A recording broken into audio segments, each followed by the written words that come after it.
permasalahannya Mbak Ali itu ketika diomong apa adanya kan marah. Anda itu bukan ras Arab Kanjeng Nabi, tapi Anda itu dari ras Yahudi. Kan marah karena apa? Karena mereka dulunya itu sering menyerang Yahudi, dari akhirnya kan ibarat pukul kena sendiri. Jadi itu bukan masalah saya, itu bukan masalah kita, itu kan masalah mereka pada diri mereka. Makanya kalau benci kepada seseorang jangan terlalu benci, akhirnya kepukul dirinya sendiri. Nah, itu jadi bukan. Mohon maaf, ras Yahudi itu banyak yang jadi ulama ya. Iya, contohnya siapa? Contohnya adalah Imam Ka'bul Akhbar, itu ulama besar. Itu rasnya Yahudi. Kemudian Wahab bin Munabbih termasuk Imam Ibnu Jurayj, itu juga adalah ras Yahudi. Siapa yang dipuji-puji oleh ulama tafsir termasuk Al-Imam Jalaluddin Abdul Rahman As-Suyuti wal Imam Jalaluddin Muhammad bin Ahmad Al-Mahalli, gurunya Imam Suyuti itu di dalam tafsir Jalalain. Dia siapa? Abdullah bin Salam adalah sosok seorang Yahudi yang sangat soleh, yang sangat alim, dihormati oleh para sahabat dan dihormati oleh orang lain. Jadi di dalam Islam tidak ada istilah ras. Mau ras Yahudi, mau ras Jawa, mau ras Sunda, kalau itu sebagai ulama besar kita hormati. Tapi kalau suka ngetrek di jalan, ngetrek di rumah, siapapun rasnya yang nggak boleh dihormati, harus disadarkan, harus dituntun, dan nggak boleh dibenarkan. Ini permasalahannya kan kelan Mbak Andi itu suka ngetrek kadang-kadang, tapi pengennya diikuti.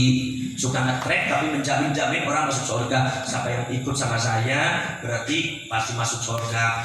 Lo Anda saja nggak bisa masuk ke rumah, mana masuk surga? Ya kan?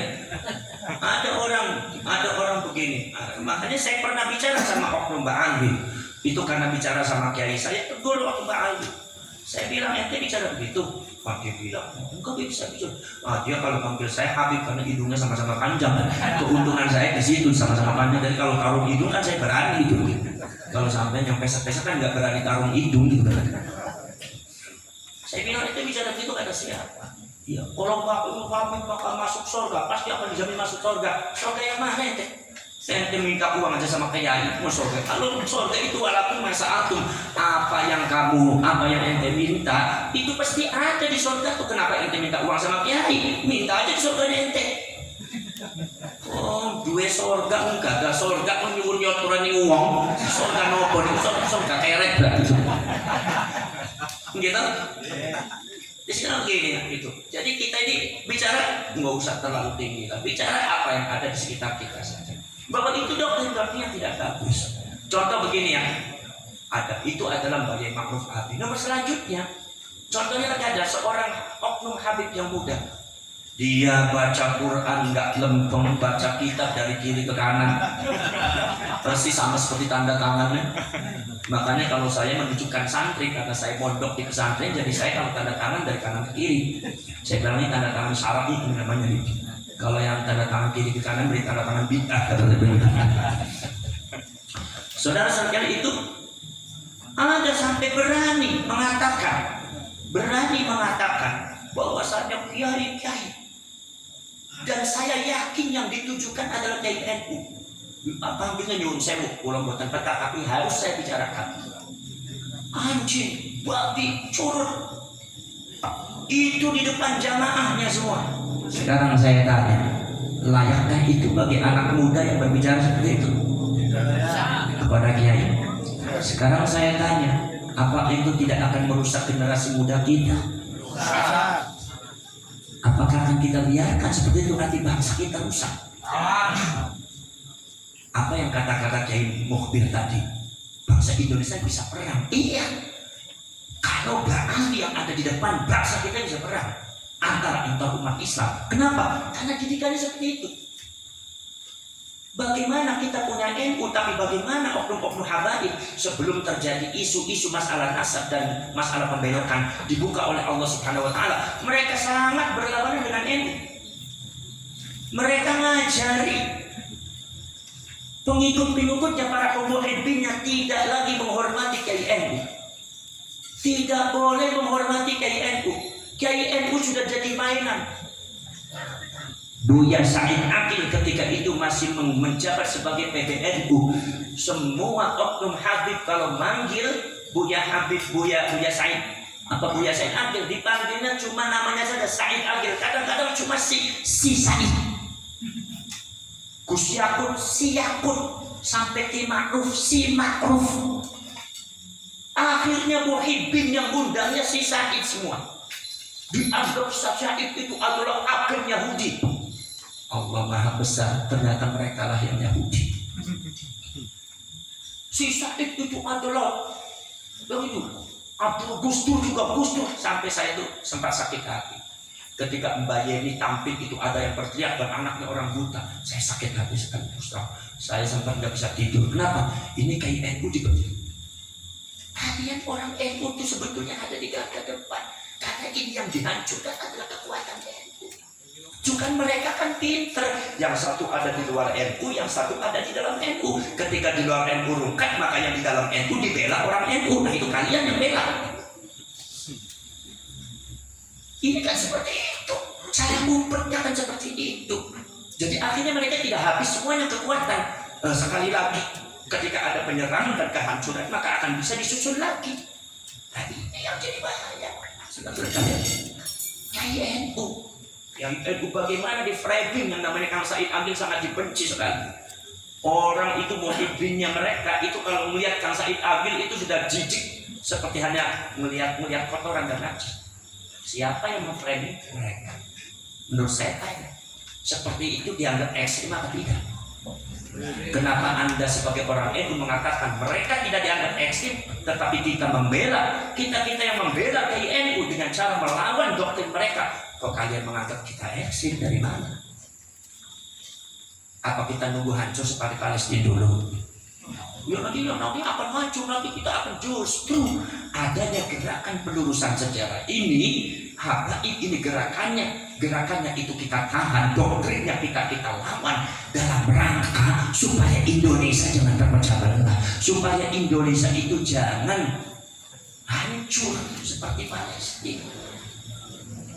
Sebab mereka itu memang mecah belah. Saudara-saudara sekalian, saya sudah melihat gelagat kaum Ba'al itu sudah mulai melawan NU, sudah mulai tahun 2000-an itu sudah mulai itu gerakan-gerakan melawan terhadap NU. Sampai saudara-saudara kalian ada pengklaiman nama Haul Solo, padahal yang dihauli adalah Ba'ali, padahal Sohibul Hal yang ada di Solo adalah para ulama-ulama tidak pernah disebut. Tawasulnya itu Ba'ali semua. Akhirnya masyarakat berasumsi kalau kita masih ngerti anak cucu kita bagaimana. Sebuah kebatilan apabila tidak ditangani berlarut-larut terus akan diklaim sebagai kebenaran. Oh berarti Solo punya Ba'ali, Pondok punya Habib. Ditambah lagi Habibnya mengatakan bahwasanya Jawa ini adalah milik para aulia karim, milik para ulama Hadramaut Yaman. Jadi artinya bukan milik Mataram, bukan milik Priangan. Berarti bukan miliknya Majapahit, bukan miliknya Pajang. Ini gimana urusannya? Banyak sekali pembelokan semacam itu yang harus kita tangani dengan sabar, dengan telaten, dan tentunya dengan hati dan niat yang lurus, ikhlas lillahi ta'ala. Jangan terlalu semangat, saking semangatnya akhirnya terperosok dalam jurang yang mengerikan. Jadi kita ini untuk menang. Kenapa? Karena kalau seumpama tidak diluruskan, segera diluruskan, apa jadinya bangsa ini? Saya tidak bisa membayangkan masa yang akan datang. Saudara-saudara sekalian, klaim dirusak. Nah, ada lagi akibat daripada kejadian yang sangat sederhana di Garut, pembakaran bendera HTI.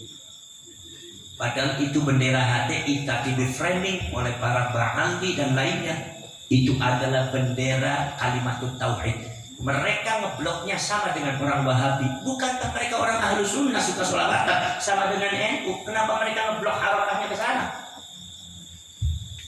Orang NU harus cerdas. Mereka itu berlindung kepada kita ya kalau di saat ada kepentingan, di saat mereka itu ketakutan, melindungi kita. Tapi di saat mereka punya kekuatan menghajar kita, itu gaya orang Yahudi. Lah perjanjian, orang Yahudi. Alladzina yanquduna 'ahdallahi min ba'di mitsaqih. Itu sudah diperkuat oleh Allah perjanjian yang mereka tetap aja melanggar. Jadi bagi mereka klan daripada Yahudi ini pelanggaran terhadap perjanjian, norma-norma yang dibangun jangan harap seperti kita orang Indonesia, orang Jawa, orang Sunda, tidak ada istilah begitu. Asal ada kepentingan, langgar nggak jadi masalah. Ini yang mengkhawatirkan kita. Maka dari itu saudara-saudara, itu klaim luar biasa. Sampai saudara-saudara, akibat daripada itu framingnya apa? Kalimat tauhid. Padahal kan yang membakar bendera itu kan bukan kita saja yang ada tulisan kalimat tauhid itu. Contoh apa? Contoh Yaman. Yaman membakar bendera Saudi kan ada kalimat tauhid. Kenapa mereka tidak diklaim untuk benci kepada kalimat tauhid Saudi atau Yaman? Yaman kan negara yang habaib. Karena habaib karena Saudinya itu nyerang Yaman, akhirnya masyarakat Yaman rame-rame membakar bendera Saudi. Kan ada tulisannya apa itu? La ilaha illallah Muhammadur. Kenapa mereka tidak befriend benci kepada kalimat tauhid? Kenapa NU yang befriend? Jadi mereka itu adalah apa? Yu'minuna bi ba'dil ayat wa yakfuruna bi ba'd.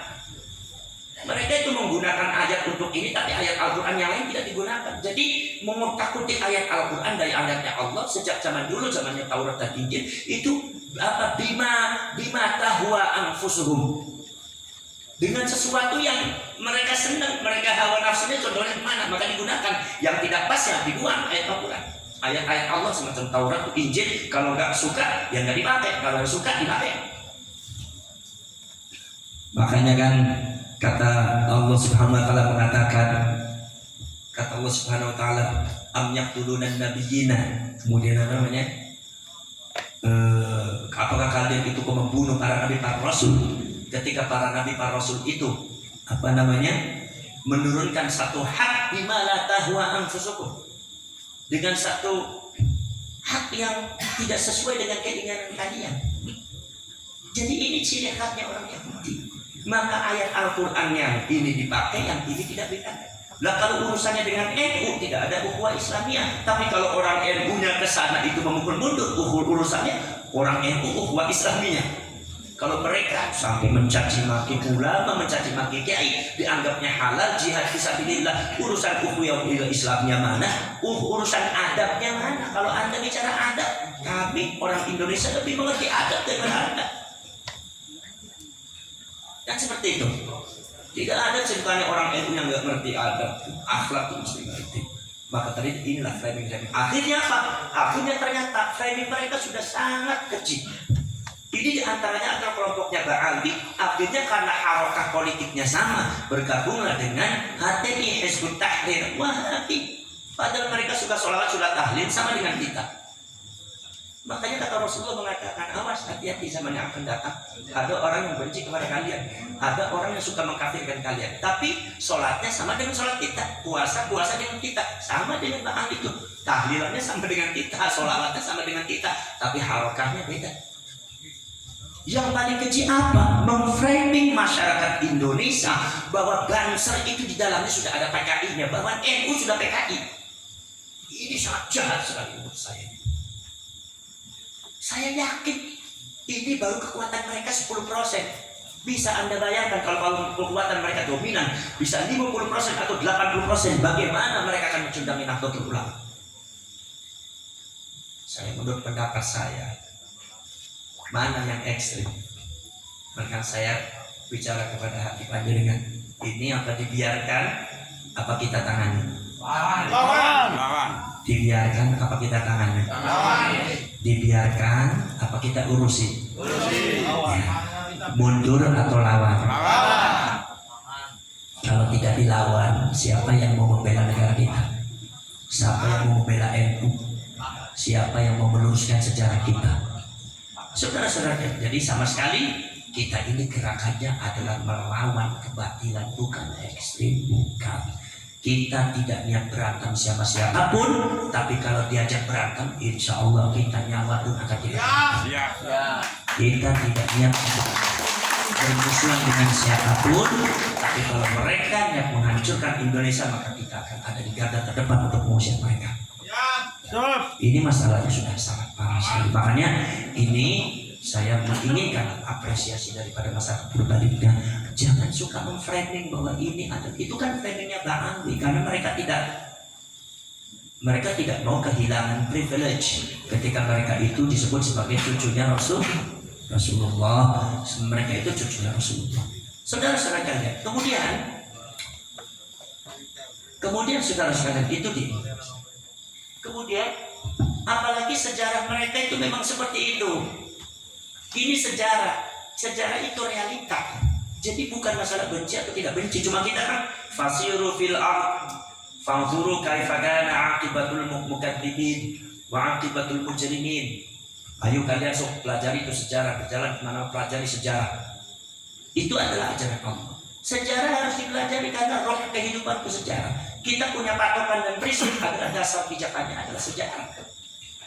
Sejarahnya Ba'alwi itu seperti itu, yang mendatangkan adalah Belanda. Dan kalau seumpama Ba'alwi itu dianggap sebagai cucunya Rasulullah, kenapa Belanda itu tidak membunuh? Profesor Dr. Sluk Hoklonya mengatakan bahwasanya gerakan Islamisasi di Indonesia itu adalah Arabian Movement, gerakan Arab yang dipimpin oleh para sayyid dan para syarif keturunannya Nabi Muhammad SAW. Makanya Belanda mencari keturunannya Rasulullah, mencari keturunan Nabi Muhammad, semua itu dibantai, dihabisi, maka kiai semua lari. Semua keturunannya Rasulullah, bangsa sayyid dan bangsa syarif ngumpet. Bukan sekedar ngumpet tempatnya saja, namanya pun diumpetin, diganti dengan nama Jawa. Semua syarif dan sayyid yang ada di Mataram, saya yakin namanya Jawa semua. Ya, cuma kan ada ciri-cirinya. Apa ciri-cirinya? Di antaranya di Indonesia dipanggilnya Gus, Raden Bagus. Bagus tuh bukan berarti ganteng, sebab yang nggak ganteng juga bagus juga. Kalau supaya kita melihatnya Raden Dibyo ya bagus beneran. Tapi kalau ada yang nggak ganteng ya tetap disebut bagus. Kenapa? Karena bagus itu bukan terjemahan daripada bagus atau ganteng, bukan. Bagusnya itu bagus. Bagus itu apa? Keluarganya orang yang baik akhlaknya Rasulullah. Dan orang yang artinya namanya artinya baik. Siapa? Sayyidina Hasan, Sayyidina Husain. Hasan itu artinya bagus, Husainnya bagus. Makanya anak cucunya di Indonesia diganti dengan bagus, Agus dari Gus. Makanya saudara-saudara jangan tertipu kalian. Ijra'u nutfatin nubuwah, mengalirkan darah kenabian yang dilakukan oleh para ulama, para wali yang sayyid dan syarif. Itu orang syarif dan sayyid semuanya itu adalah wali songo, dan semuanya itu adalah kawin dengan orang Jawa, kawin dengan orang Sunda, kawin orang dengan orang Nusantara, di Aceh, di Maluku, di mana. Akhirnya lahirlah para sayyid, para syarif, tapi bentuknya bentuk lokal. Sungguh sayyid syarif tapi hidungnya pesek, nggak ada Arab-Arabnya. Sehingga kalau sampai ngaku sayyid syarif keturunannya Rasulullah, nggak ada yang percaya. Potongan syarif kok kayak begini, kok potongnya memble kayak gitu. Syarif tuh yang ganteng-ganteng kayak gini banget, yang pantas kan gitu kan. Kalah tampang kalian. Ya. Ini pernah terjadi sebetulnya zamannya, subhanallah, zamannya Sayyidina Husain. Sayyidina Husain pernah dicaci maki oleh orang. Karena mungkin ya saya kan nggak tahu bagaimana wajahnya Sayyidina Husain. Sayyidina Husain itu mungkin dianggap oleh sebagian orang kurang ganteng. Akhirnya ada orang mencaci maki, Husain, kamu kebentuknya orang ganteng, jelek sekali kamu. Kamu nggak pantas jadi cucunya Rasulullah. Yang pantas jadi cucu Rasulullah itu lebih ganteng daripada kamu. Itu tuh mukanya glowing, alisnya tebal, hidungnya mancung, matanya bagus, itu pantas jadi cucunya Rasulullah. Kamu nggak pantas. Sayyidina Ali langsung marah. Kata Sayyidina Ali sih, kamu kalau seumpama kamu bicara darah jangan dilihat dari tampang, tapi lihat darah yang ada pada dirinya Husain. Itu adalah cucunya Rasulullah, darahnya Rasulullah. Rupanya kejadian Sayyidina Husain ini adalah merupakan rekayasa dari Allah Subhanahu wa Ta'ala. Kenapa? Karena banyak cucu-cucunya Sayyidina Husain dan cucunya Rasulullah itu ada di tanah Jawa, hidungnya pesek-pesek, dan yang ada yang moyoki itu apa? Jelek-jelekin, di antaranya kaum Ba'alwi. Masa cucunya Rasulullah hidungnya pesek? Lah akhirnya kitanya nggak mau ngaku. Kenapa? Sebab ini sudah ada kejadian sejak zamannya Sayyidina Husain. Itu jawabannya seperti itu. Maka Sayyidina Ali sudah memberikan bekal jawaban untuk kita semua. Jadi semuanya itu sudah didesain oleh Allah Subhanahu wa Ta'ala. Nah itu sampai saudara. Jadi saudara-saudara sekalian, ada satu kisah.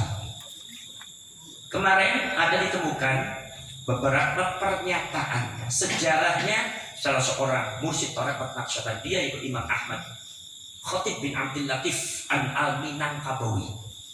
Itu temannya Syekh Maulana Sulaiman Ar-Rasuli yang Al-Minangkabawi, itu torekohnya Naqsyabandiyah, An-Naqsh wal Band. Cuma kalau orang Purbalingga kan An-Naqsh wal Band, ya Naqsyabandiyah gitu. Pengennya singkat-singkat, orang Indonesia pengennya singkat, kepala sekolah kapsak gitu. Nah itu pengennya disingkat semua orang Indonesia tuh. Makanya saya dulu pernah ada punya kawan dari Australia datang ke Indonesia, bingung dia apa di Indonesia banyak sekali singkatan, di kamusnya nggak ada. Dia berbekal kamus ternyata nggak ngerti kan singkatan semua, ada kersek, ada ini, ada semua itu disingkat semua. Makanya sampai begitu Naqsyabandiyah, An-Naqsh wal Bandiyah, Naqsyabandiyah. Itu Imam Muhammad Sulaiman Ar-Rasili dan Syekh Ahmad bin Abdul Rahman Khatib bin Abdul Latif adalah musyrik tarekat Naqsyabandiyah.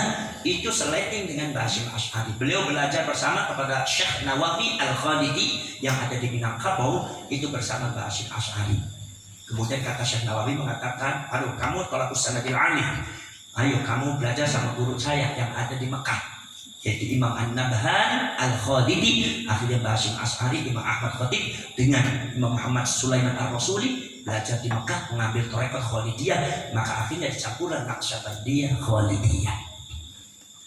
Jadi itu adalah merupakan ulama-ulama Nusantara. Ada satu catatan yang menarik yang ditemukan oleh orang-orang sejarah daripada Sumatera Barat, bahwasanya Imam Ahmad Khatib, Syekh Ahmad Khatib bin Abdul Latif Al-Minangkabawi, mursyid tarekat Naqsyabandiyah, itu menyatakan dengan jelas, sejelas-jelasnya kepada kita, wahai masyarakat Indonesia khususnya Sumatera Barat, hati-hati terhadap kelompok orang Yahudi yang dikumpulkan oleh Belanda dalam Rabitatul Alawiyah.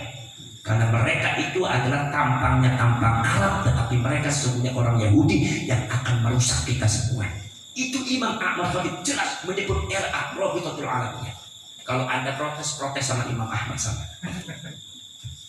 Saudara-saudara, jadi saya tidak begitu kaget kalau seumpama Mbak Mufid menyatakan ini adalah Yahudi. Ya memang seperti itu. Dan Mbak Mufid seperti itu bukan berarti dalam rangka menghina. Kenapa Anda merasa terhina jadi ras Yahudi? Bukankah katanya ras Yahudi adalah ras tertinggi? Kalau seumpama sampai katakan, Gus, kalau sampai rasnya apa? Ya ras Quraisy. Wis, apik ora apik ke Quraisy. Kata-kata wong Purbalingga nek teng Quraisy bukan boten apik sedoyo. Buatan saya setuju kafir, Quraisy, musyrikin, Quraisy, Abu Lahab, bocor Quraisy setuju. Tapi ya saya harus mengakui memang saya itu dari Sayyidina Husain dan saya dari Hijaz bukan dari Yaman. Ya Quraisy, wis penak orang penak ya Quraisy. Cuma kan saya Quraisynya dari yang bagus-bagus, bukan yang jelek-jelek seperti Abu Jahal gitu kan ini. Maka dari itu ini sebetulnya pengakuan terhadap ras itu jangan diingkari sejelek apapun suku. Kalau hanya orang Jawa, orang Jawa. Kalau saya orang Cirebon, orang Sunda, orang Sunda, orang Jawa, orang Jawa. Kalau saya orang Cirebon, orang Cirebon. Kalau sampai orang Ambon, orang Ambon. Nggak usah sampai juga, oh saya bukan, saya dari Jakarta. Saya ini Jakarta. Ya sampai orang Purbalingga, enggak, saya lahirnya di Jakarta. Walaupun ibu saya orang Purbalingga, saya orang Jakarta. Seolah-olah menghindar diri itu nggak bagus seperti itu. Jadi bukan untuk ihana, istihza, bukan, mengingatkan para ba'ali dan habaib bahwa Anda itu rasnya ras Yahudi. Dan tidak ada yang salah dengan ras. Kalau Anda orang alim, terhormati jadi ulama. Tak suruh anak saya suruh belajar ke Anda.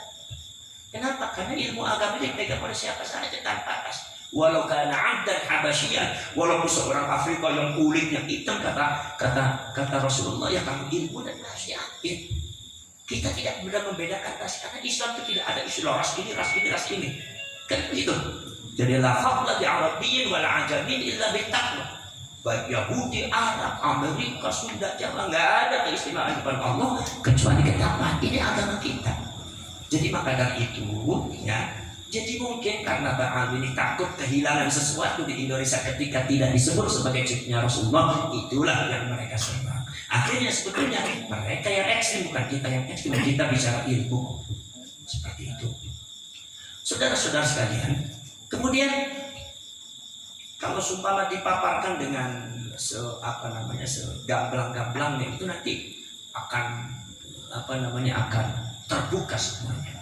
Saya beberapa mengikuti jurnal-jurnal dari luar negeri juga. Saya juga baca-baca juga beberapa Nakubatul Ashraf yang kadang-kadang jurnal-jurnalnya ada. Saya baca juga itu semuanya. Dari kisahnya bagaimana Banul Ahdal, Banul Qutaimi, dan Al-Qadiji itu bagaimana. Itu semuanya saya baca semua. Dan ternyata memang betul-betul sangat luar biasa. Insya Allah nanti akan saya jelaskan. Mungkin barangkali ada anjuran yang mau bertanya. Assalamualaikum warahmatullahi wabarakatuh.